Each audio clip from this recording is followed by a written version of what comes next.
So today is about discovering your Uspire, and we're going to cover and ask you to think about agility or being agile and how you might apply that to leading change with your people. Therefore, these three things over here, I'm going to ask you to use your pen and paper or tablet, however you choose to capture notes, and just drop down things that you connect with as we engage a number of guest speakers to share their related worlds. Just write that down. At the end, I'm going to come back and get you to think, well, where have you connected in terms of, is it the way you think agile? Is it how you lead in an agile way? Or is it around how you might adapt your leadership style to lead change? So into that context, thinking about thinking agile, in terms of leading change, what words would you use? Just drop them into the chat at the moment in terms of what are the first words that spring to mind for you when you're thinking about being agile and leading change. Just drop those into chat. When you're thinking about being agile, when you're leading change, what words would you use to describe? Welcome, Nick. Welcome, Nick. Good to see you. Hello, Sue. Good to see you as well. Some familiar faces popping up. There we go. Growth mindsets, open, nimble, empathy, creativity. Love all these words. Curiosity. Sam, you've got to weave all of these words that you're seeing into what you play back now, but I'm only joking. So just getting you thinking, getting you interacting. So welcome to Discover Your Uspire. We are a consultancy that actually help people solve how to be agile in a change environment. How do they lead change? And we do that through our academies. We design commercial, predominantly change academies, but we are also a network of connected people, and you are part of that network now. So thank you for joining us and welcome. In the chat, you've got various words that people have used to describe being agile when they lead change. And we're going to draw in comments from 4 guest speakers to share their experiences from worlds that maybe you can relate to. They're not the same, but hopefully you can relate to those worlds and steal ideas from that and apply it to your world, to the leadership challenges that you face. To do that, I'm going to therefore use the related worlds exercise and start bringing to life one of the key challenges around being agile. And to do that, I'm going to use a quick visualization technique. So I'm going to ask you just to close your eyes, and imagine. I'm going to ask you to close your eyes, and you are going to be sat down for this particular place that I want you to be.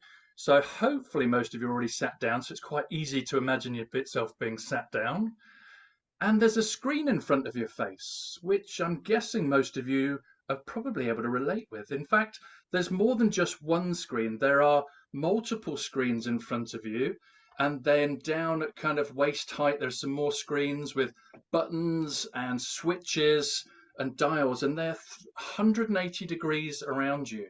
So all of your peripheral vision has got screens with switches and dials and flashing lights that you can press buttons and turn them on and off with. As you move your gaze upwards, you're going to see a glass roof. It's a canopy, and it stretches right from beyond the screens, right behind you. And as you look back over your shoulders, you can see a headrest underneath this carved or concave glass canopy. And then as you bring your gaze back down past the screens, I'm going to ask you just to reach forward with your writing hand, whichever hand you write with, and you're going to grab a black joystick with a red fire switch on the top of it. This is a trigger switch, and I'm going to ask you just to move your thumb to the left or to the right so it doesn't rest on the firing button. I'm going to ask you to hold that joystick and just roll it gently to the left so that your whole body moves left, and the whole of the environment that you're looking at is going to roll to the left with you. And then as you push the stick back to the right, the whole world is going to rotate back to the right with you. And as you open your eyes, you're looking beyond the horizon, and the world is flashing past you at speed. We are inside a fighter jet, ladies and gentlemen, and your laptop and your chair, your desk is currently a tornado aeroplane. And therefore, I introduce you to our first guest. I'm going to pin alongside me here my first guest, Sam Cowan. Sam, great to see you. A fighter pilot who has sat in that world. How accurate was my description, Sam? Just marks out of 10? Well, Chester, thanks for having me on. That's a great description. Give me a few flashbacks, actually. So loving it. It's been a while. Great stuff, Sam. I'm just going to ask you, therefore, to play on people's visual imagery and just talk about your most vivid memory. You will have made some decisions at speed with the world flashing past you, and they've probably been under a bit of pressure to get it right. So, could you just share and describe some of your, what's your most vivid memory about making decisions under pressure? Yeah, thanks, Chester. Yeah, so when you're flying around in a jet, probably £100 million in a typhoon that I flew more recently, £20 million for the tornado that you just described. For me, my most vivid memory, and when I was really under pressure, was when I was put into a situation. It was an unbelievable situation where I had to make an unbelievable decision. I either had to make a really quick decision, or if I froze, I had about 4 seconds. If I froze, I was going to die. So that's when I was in a tornado. I was traveling at about 500 miles an hour, and it went out of control. Sadly, luckily it wasn't my fault. The engineers had attached a sensor incorrectly, but it was out of control, 500 miles an hour, and I had seconds to make that decision. So luckily I did. I made the decision to pull the ejector seat handle, which is located in between your legs.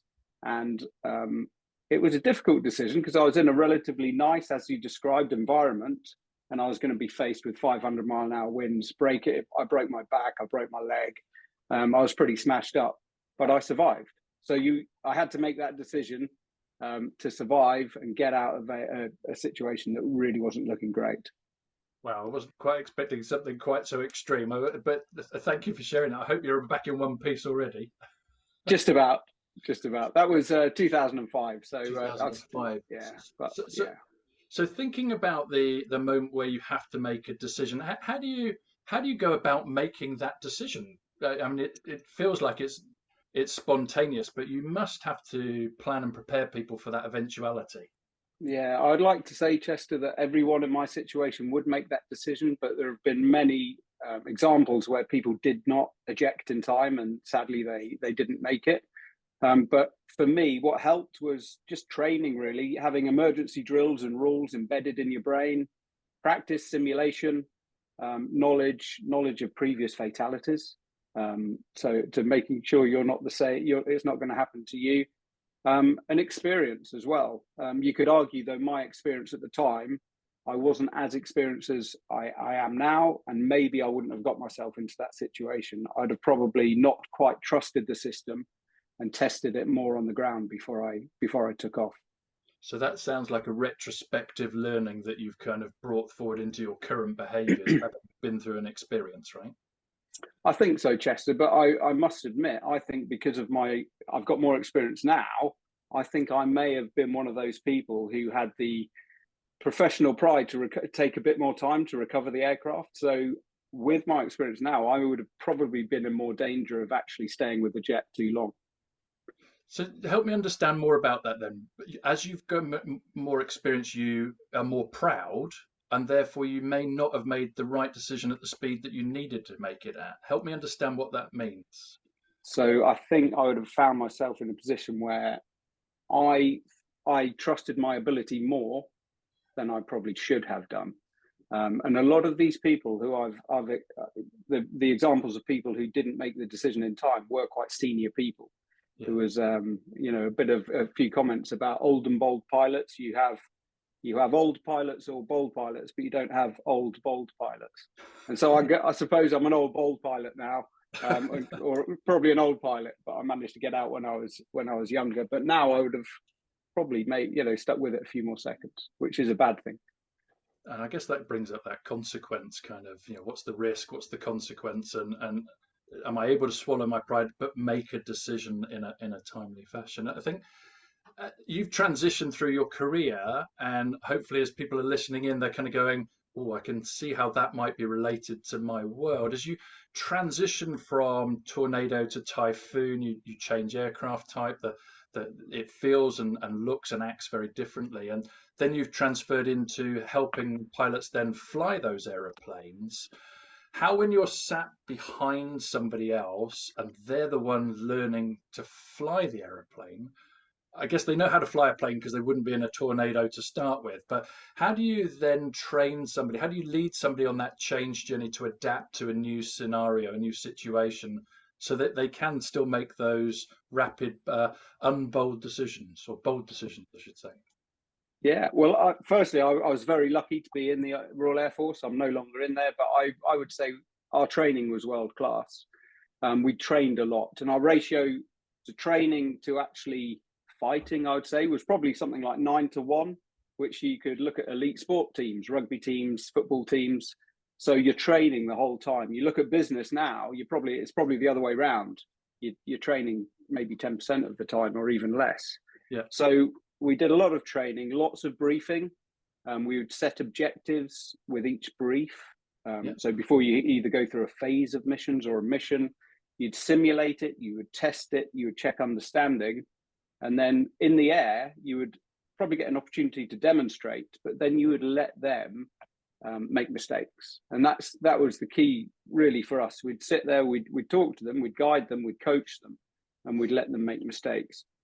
And then we would program every single day, probably about as much time as you've been flying. So if you flew for an hour and a half, you'd have an hour and a half after your mission to debrief. So you'd sit down, you'd have all the evidence from the mission, and you'd talk about what happened, what went wrong, and what you can do to improve next time. So you'd spend a long, long time sitting down in a debrief, and you try and come up with 2 or 3 bullet points at the end of that to get them to remember, just to carry on for their next event.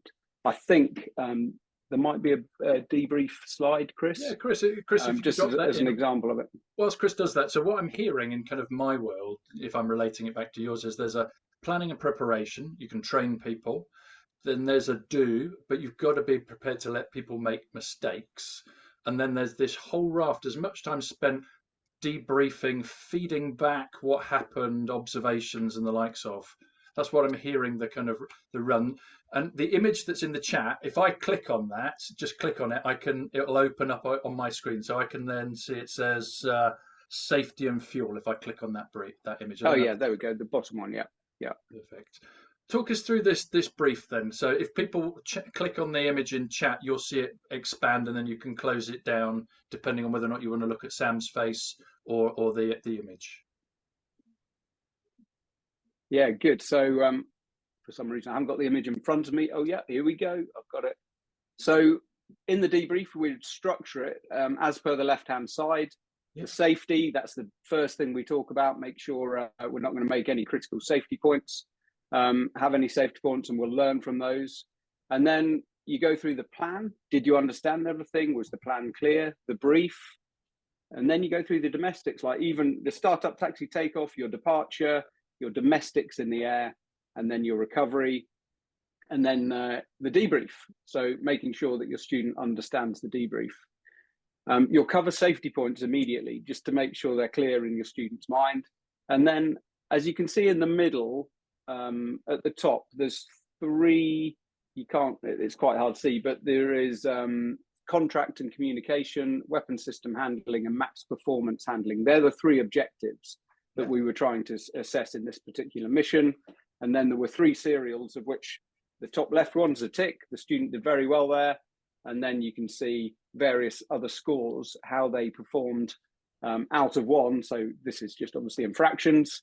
And then the big red writing that's written actually quite a lot in this is the fact that the student forgot to check his fuel towards the end of the fight, and he nearly ran out of fuel, which was quite disappointing. Interesting. Yeah, and then so on the far right, there's more details about each event that we flew. Yeah. But at the bottom in the middle, what we tried to do after an hour and a half, you'll try and wrap it up with some points. And so this particular student, obviously there was the safety point of fuel. He did fail this mission because of that and had to refly it. Another couple of points about his knowledge, the release to service and the local operating procedures, that's what they stand for. He wasn't really that knowledgeable about how to fly the jet and where to fly it.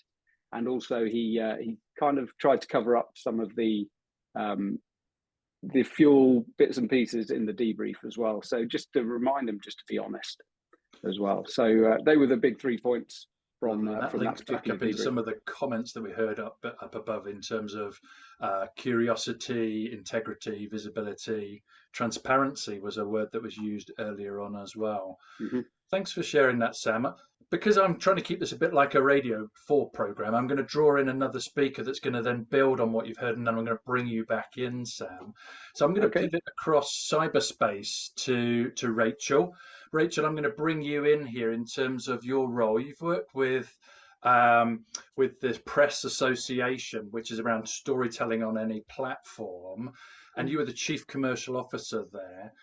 Just bringing in some of the things that Sam has talked about in your relatable world, how would you say that, and what would you say the critical elements of leading change are? We've heard Sam talking about feedback and learning by doing, observation and letting people make mistakes. Mm-hmm. What for you in your relatable world are the critical elements to get right in leading change?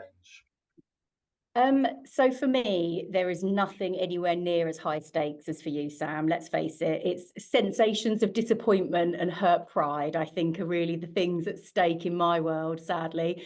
But equally, I think over time and experience of leading transformation, I'd say that there are 4 real elements that I would focus on when driving change. And 2 of them are really head related and 2 of them are really heart related. So the first 2, which are much more head brain related, first one is really around strategy. So you really need to have clarity about what you want to achieve and why. So you need to be able to express quite clearly why you need to change. What are the motivating factors, or what's the opportunity that you've got within the business that is driving the decision to change? And you need to be able to, or you need to know how exactly you're going to achieve that goal. And you need critically to be able to communicate it really clearly in a way that gets buy-in. So that's my first absolute necessary. And then the second piece is tech, a little bit more boring and functional, but what do you need to have in place to deliver the strategy? And what are the foundational systemic elements that you need to enable change? So that's really the head piece. But then if you go on to think about the heart piece, you then need to address the people and the people that you've got within the organisation, which is the third element. So first, there are the real basics. What skills do you actually need to have in your team? And do you have them there already? And if not, how do you identify what the gaps are? And if so, where there are gaps, are you going to recruit? Are you going to train? How do you fulfill those gaps to enable your team to deliver the change? And then do you actually have the right departmental structure in place? But then critically, alongside that, there's motivation. Are your people clear on the goal and why you've got it? And if they're not bought in to the why, then how do you get them bought in? And then how do you incentivize that with performance management metrics, with bonuses, with commission, and all of that structure that you put around it? And then the last piece is the glue, I would call it, the glue between all of the departments. So that's the way that you would work together on a daily basis, the communication and collaboration, and all of those enabling factors that actually unite the business and allow for that innovation and agility in decision making. So that in a nutshell are the 4 areas that I would always go into a change management program, trying to get them all straight and connected, the head and the heart. Thank you so much for sharing that. I can see people scribbling stuff down furiously. So hopefully Chris has got a few notes and he can drop some of those keywords into the chat. Well, I am doing an AI as well. So this should be recording and then creating a document that we can then circulate around in terms of the key things that were discussed. I'm going to bring in a third speaker now. And the reason for that is you talked about the glue and the motivation of people. And you talked about the resistance to change, potentially needing people to have a why. So I'm going to bring in May Philpott, who is currently the Retail and Transformation Director across Europe for Royal Canin. May, welcome. Thank you very much for joining us. It looks wonderfully sunny where you are. you're just on mute there. Oh, you're still on mute for a bit, surprisingly. There you go. Sorry. There we go. Perfect. Let's Thank talk you. about the sunshine.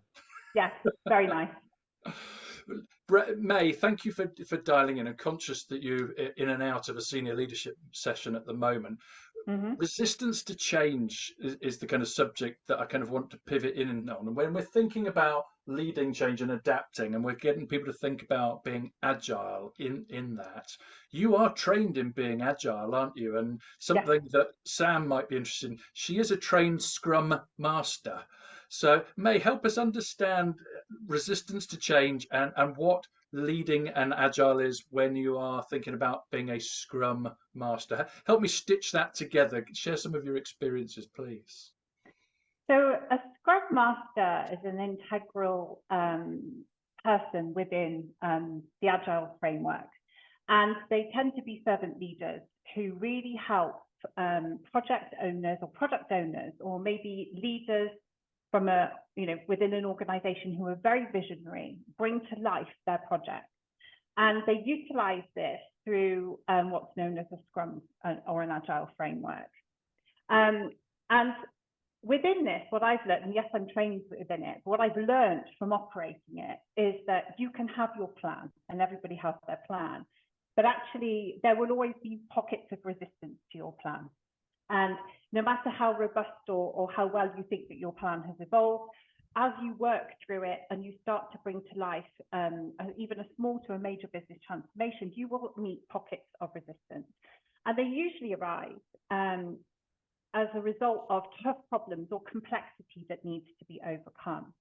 And what that can spark off is a set of team dynamics or behaviors that the Scrum Master in particular needs to work through. So what I tend to do is I don't openly talk about Scrum or Agile within the transformations that I manage. They are subtly the techniques that I refer to with the Agile team or the workstream team in the background to keep us on track.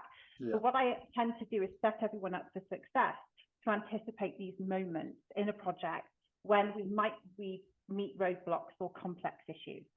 And when those moments arise, I tend to utilize the Scrum 5 principles, or values as they're known, which is focus, commitment, openness, courage, and respect. And the two I leverage the most, I would say, is respect to the individuals bringing the problem to the forefront, and then working with those stakeholders and also the business transformational owner of the project to overcome those. There are times when, even when you're working in the most agile of ways, you're respecting the issues that may be arising, you might still not be able to overcome them. And that might be because you are coming up against personal reasons, I often find, or personal interest in creating the roadblock. Maybe they have a vested interest in something not moving forward in the way that the project might want to. And this could be a serious problem in a big global transformation. And here, what I tend to leverage is the value of courage, meeting with the right people, identifying what the issues are, trying to work through them, but also at the time when it's most appropriate, making a stand for the best interest of the project. Because if you do not move forward, it can be a significant roadblock that then has a detrimental effect on the company overall, because you may not have moved forward with the project at the time that's appropriate for a market, or even for the individuals within that. Yeah, it's fascinating, isn't it? It's business is simple, it's people that are complex. Oh, yeah. That's the challenge that I regularly come up against. And for all the planning, all the frameworks, or the Excel, PowerPoint, and all that, unfortunately, it all boils down to comms and taking people on a change journey.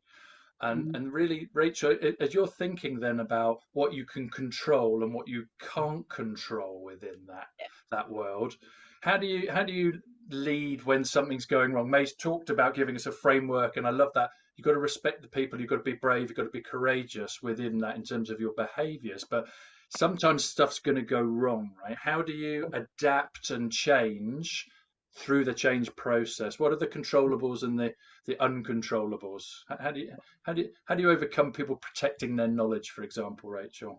May, I can only, what you've just said is literally where I was at, in my mind. And, especially in today's organizational setup, where you see so many matrixed organizations, you know, which naturally create silos and areas of expertise. And there isn't much glue that actually brings people together because they know one subject and they know it incredibly well. So if you don't have, which a lot of businesses don't have, the investment levels and the resourcing at the top end to actually allow on a daily, weekly, monthly, hourly basis to actually bring people together to communicate and adapt and be agile, then you're in a real bind. And so, you know, it does come down to the people, you know, and I've got a lovely story. It's not lovely at all. It still gives me the heebie-jeebies when I think back to it. But, you know, my first change management project, before I really knew what good looked like, I was plonked in because I was, you know, identified as someone who would drive a project forward. I was plonked in to be a joint leader to revolutionize a product that was incredibly established and the team was incredibly established, but I wasn't given the authority to actually take control. And I was left to my own devices to tussle basically with my peer who didn't want change. And, you know, and when I look back, whilst there was buy-in at the top level of the business for the you know, the new product, for the new business model, for the planning, it just failed because the people around me weren't as vested as I was. You know, so now when I come back to controlling the uncontrollables, which is really what we're talking about, I think you've got to have two things. And I think the first thing is you've got to have such a clear purpose. You know, you cannot underplay that this is our strategy. This is why the business will benefit from it. And this is how we're going to sell it in. You cannot underplay that communication, how you need to keep banging that drum.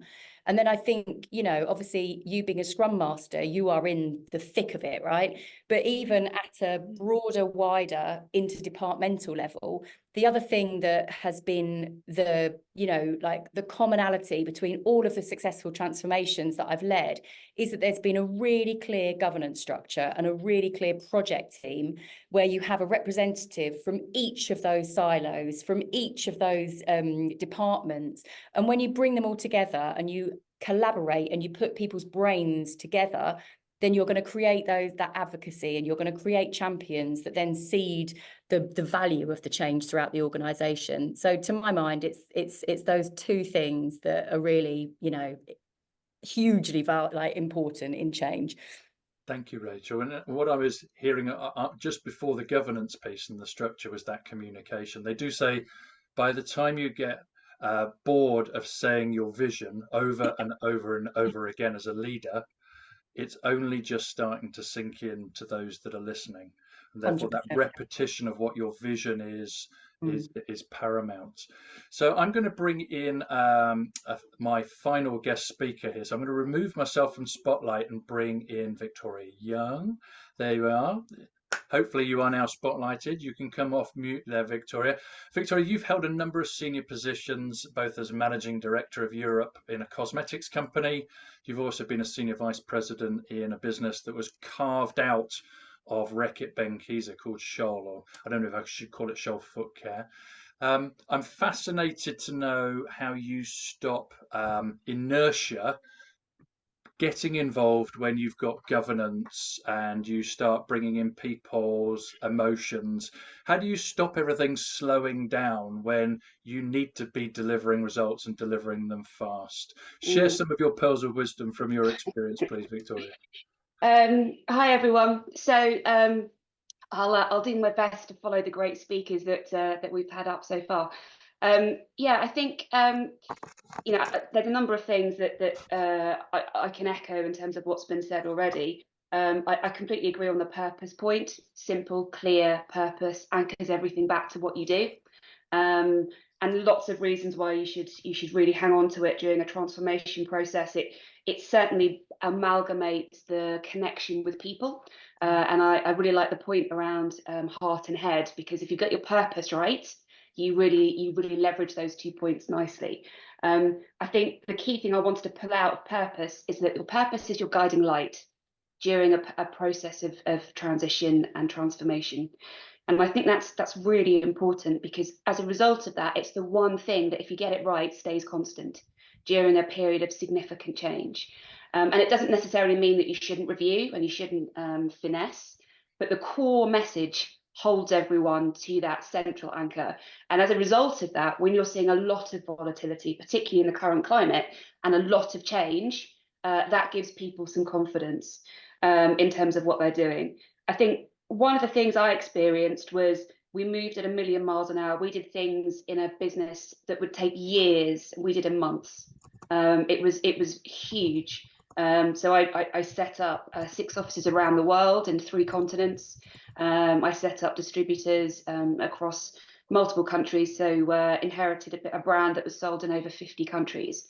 So it was pretty dramatic. And transitioning and onboarding people that were completely new to the business around the world in different time zones, speaking different languages, meant that the simplicity of the goal and the simplicity of the message was really, really crucial to bring them all to that connection. I also did it during COVID. So I couldn't go to any of these countries. I couldn't see anyone face to face. It was all on Teams.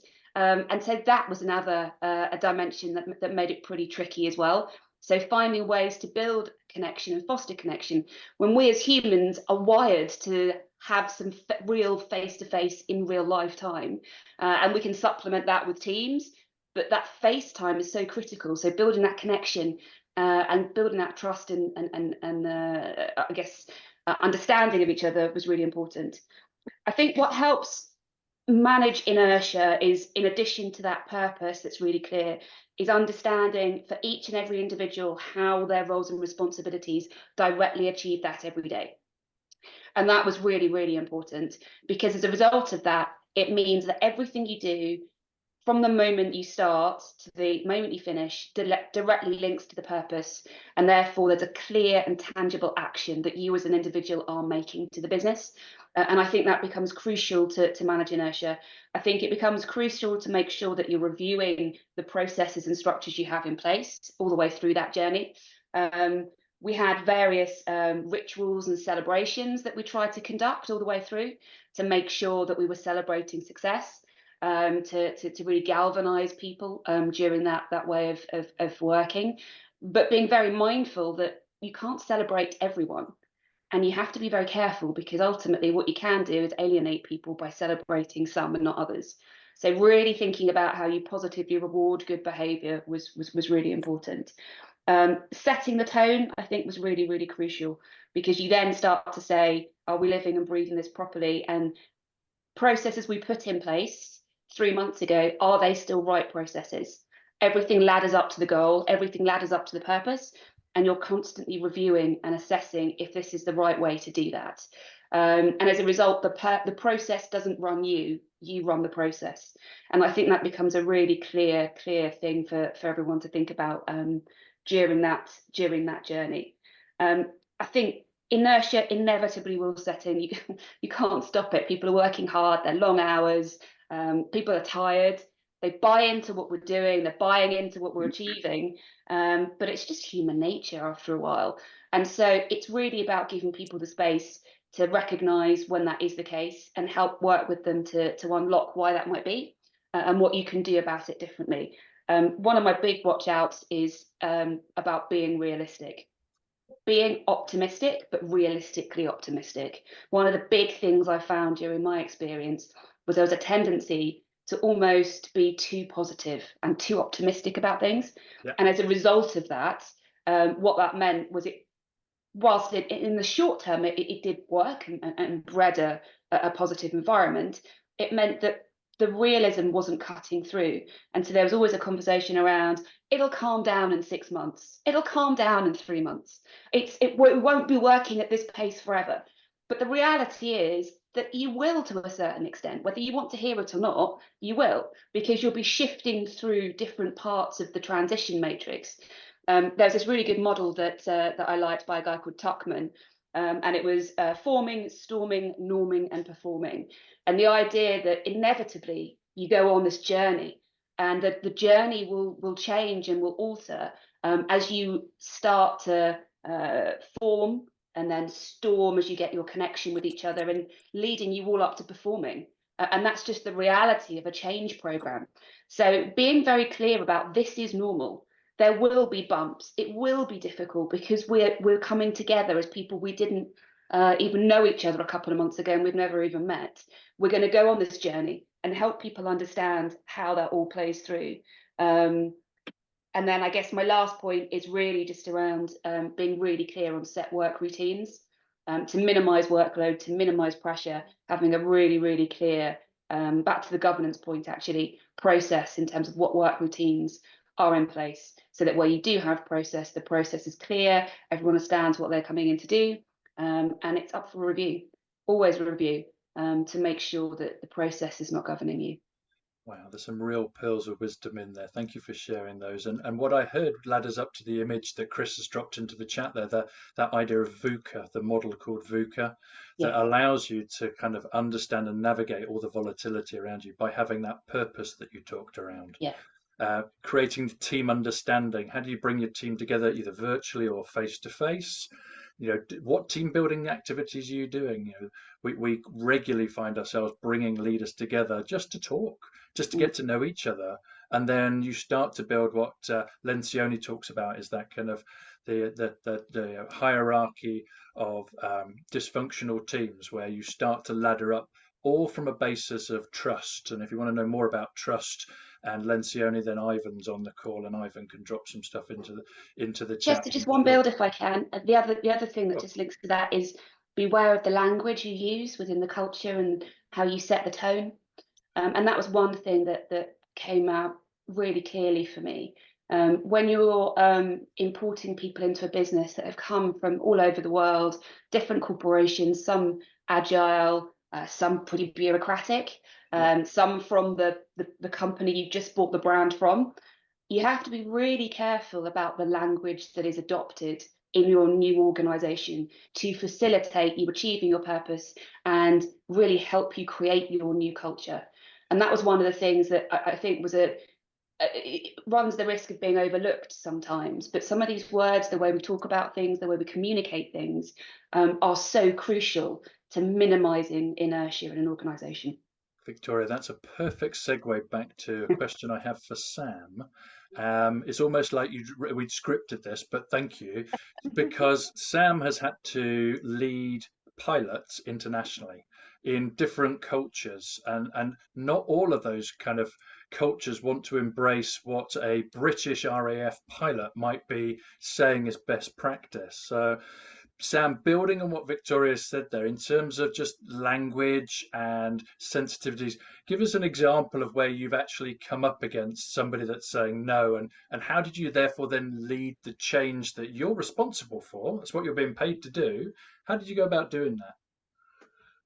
Well, firstly, I can relate to everything Victoria said. Absolutely brilliant from my experiences working abroad. But I suppose the question is, how can you try to change when people don't want it? And so, first of all, you're going into a culture that you've got to understand and you've got to respect. There's nothing you can do about that aspect of it. So it can be exceptionally difficult to try and train someone, certainly in a fast jet, if they don't necessarily believe your message and they don't want to change their culture. So the way I really went about it was, I played, and everyone who's done it in the past, you just have to play the long game. It is keeping motivated, keeping a certain standard, and keeping integrity. Because the moment your standards and integrity go, there's no point in you being there. And obviously, never compromise safety. And so they were the things I could hang my hat on. And eventually,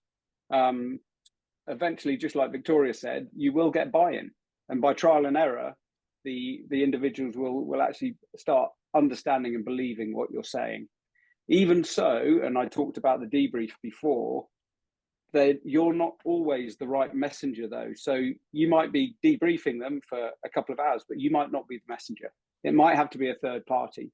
So for example, for me, I might be debriefing, but I'm not the messenger. I should probably use the host nation instructor that might be within the formation to actually pass that message. So it was a very tricky tightrope to walk at times, and you could accidentally offend people sometimes. But it was just keeping your own integrity, keep an eye on the target, and use the and you'll learn along the way, use that third party the best you can, interact with the third party who are typically their leaders, the host nation leaders.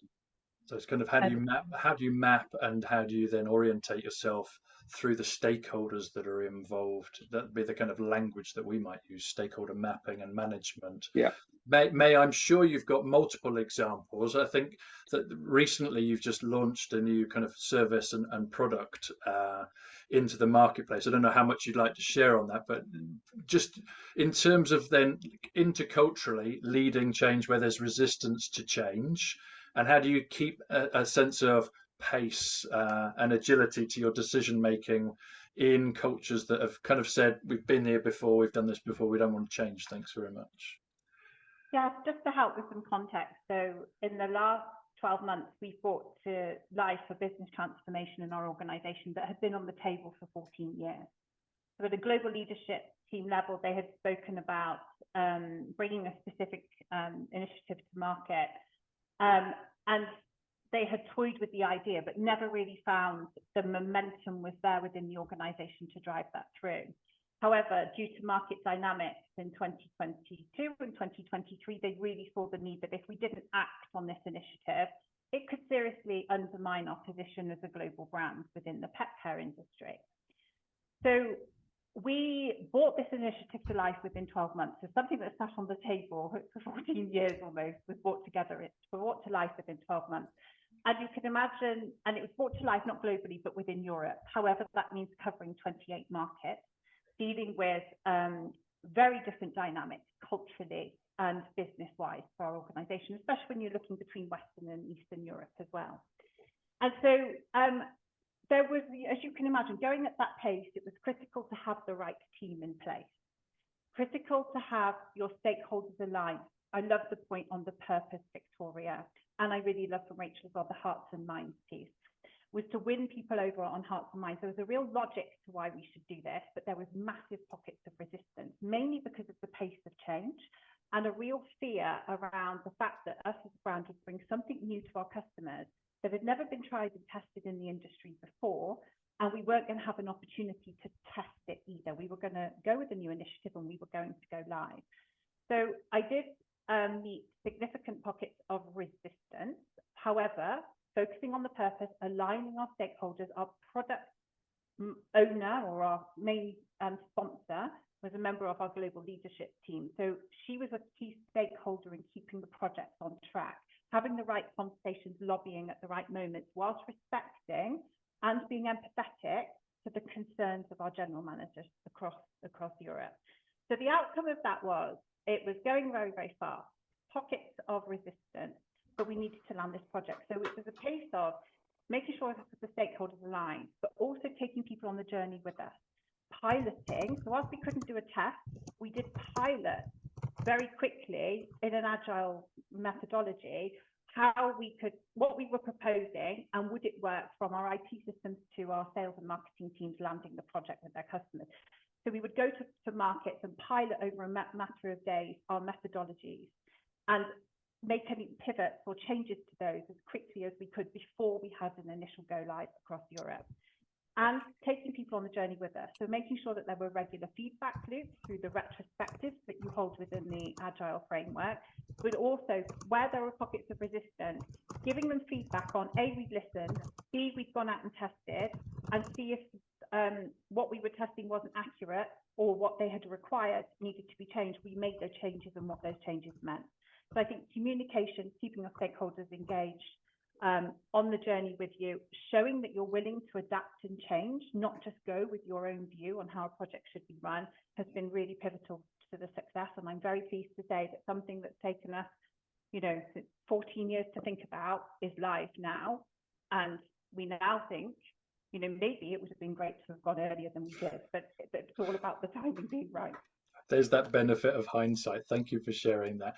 I'm conscious of people's time, and therefore I'm going to pivot to each of you to give your top tips, maybe one or two top tips. I know I shared the number 3 there. Top tips from each of you in terms of leading and managing and transitioning change. So Rachel, coming to you first, and then Victoria. All right, I'm actually going to go for my third top tip because I think it's quite clear that the first two are a sense of purpose and a clear governance. My third one is actually involving another key group of people that we actually haven't talked about yet on this call, but which is HR and people leadership. And actually, you know, really making sure that they support you as you go through the change around tying in the performance management metrics, you know, alongside the purpose and the goal about what you want to deliver. Because one thing that I did as Chief Commercial Officer was not just put in place performance management KPIs into annual reviews, but we also devised a behavioural charter that was actually really, really good in order to get everybody on the same page about how we intended to share, be agile, be open, use insights. And so that would be my tip, is get your friends in HR heavily involved. Use the co-pilots around you. I love that analogy, behavioural charter. Victoria, to you, and then to Sam with May to bring up last. Top tip. Yeah, so like Rachel, I think we've covered some of the ones that I was going to talk about in terms of purpose and some of those areas. I think the main thing that I would call out is to empower your team to deliver. They need to know what the guardrails and the ground rules are. And I think that is one of the sometimes overlooked areas.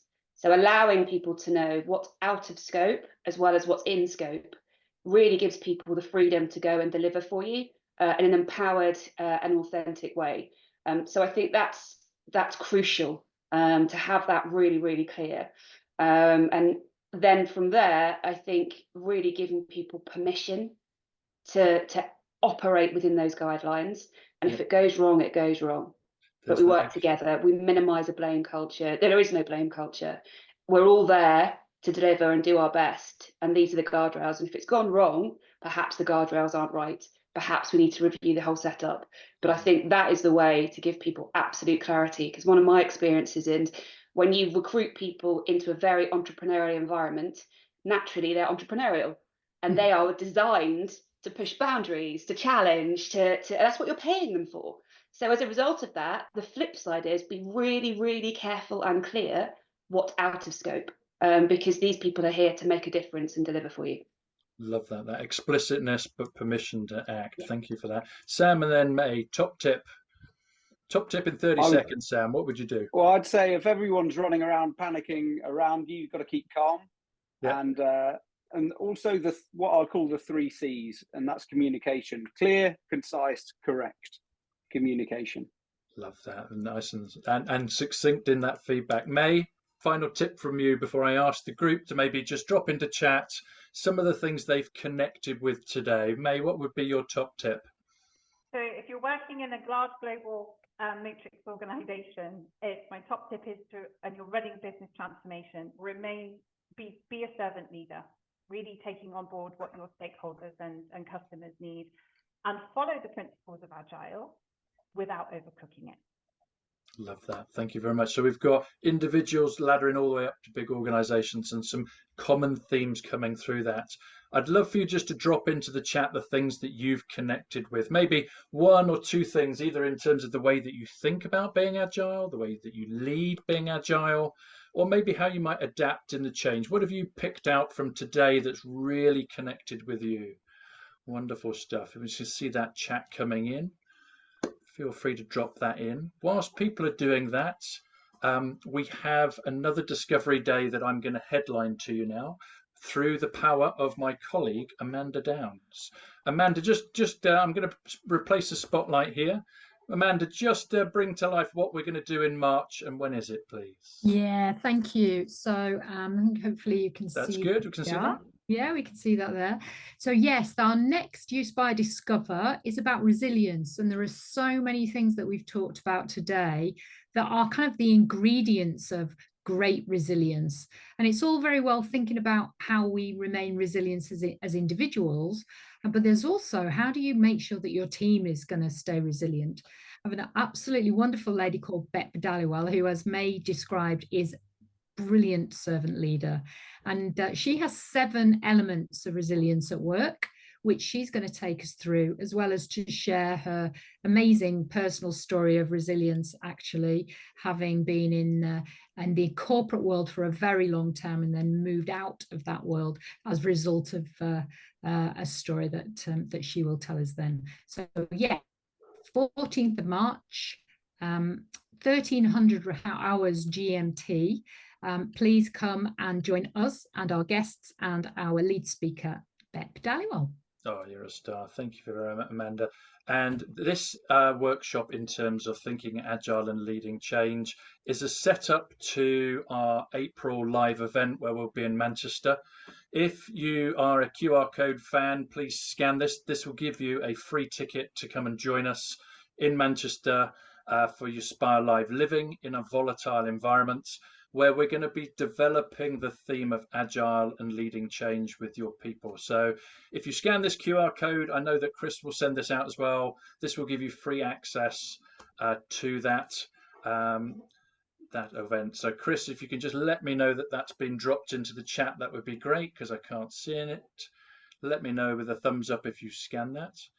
Looking into the chat then, there's some wonderful connections. I really like where different people have connected with the different tools, techniques and tips. So hopefully this has been 50 minutes of your time that has been well spent. I trust that you can take some of that out. Do join us in March 14th. Do join us April 24th if you can, for more provocation and sharing across the network that is Uspire. Until then, thank you very much for joining us. I look forward to seeing you soon. Bye-bye now.